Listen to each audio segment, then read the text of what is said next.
Hi, welcome to మనం TV. మనం ఉన్నది మన కోసం. అయోధ్య రామ మందిరంలో ఒక అనూహ్య ఘటన జరిగింది. ఒక ముస్లిం వ్యక్తి వచ్చి అయోధ్య రామ మందిరంలో ఆ బాలరాముడిని ప్రాణప్రతిష్ఠ చేసిన చోటు దగ్గరికి వచ్చి నమాజ్ చేయడానికి సిద్ధపడుతున్న వేళ వెంటనే పోలీసులు వచ్చి అతన్ని అరెస్ట్ చేయడం జరిగింది. అసలు ఆ యువకుడు ఎందుకు వచ్చాడు, ఎక్కడి నుంచి వచ్చాడు అనే దానిపై పోలీసులు ఆరా తీస్తున్నారు. ఇప్పటికే అతన్ని అరెస్ట్ చేసి రిమాండ్‌కి కూడా పంపించారు. అసలు ఎందుకు వచ్చాడు అనే విషయం పైన. సో, అయోధ్యలోని ప్రాణ ప్రతిష్ఠ రామ మందిర ప్రాంగణంలో ఇవాళ ఒక అనూహ్య ఘటన చోటు చేసుకుంది.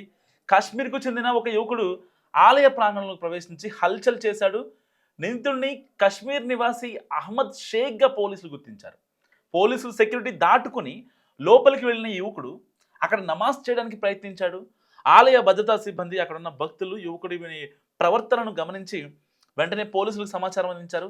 రంగంలో దిగిన అయోధ్య పోలీసులు అహ్మద్ షేక్‌ను అదుపులో తీసుకున్నారు. ఆలయ పవిత్రతకు భంగం కలిగించేలా ప్రవర్తించాడన్న ఆరోపణలతో అతనిపై కేసు నమోదు చేశారు. ప్రస్తుతం పోలీసులు అతడిని రహస్య ప్రాంతంలో విచారిస్తున్నారు. అసలు ఆ యువకుడు అయోధ్యకు ఎందుకు వచ్చాడు, ఆలయంలో నమాజ్ చేయడానికి గల కారణం ఏంటి, దీని వెనక ఎవరైనా ఉన్నారా అనే కోణంలో కూడా దర్యాప్తు సాగుతుంది.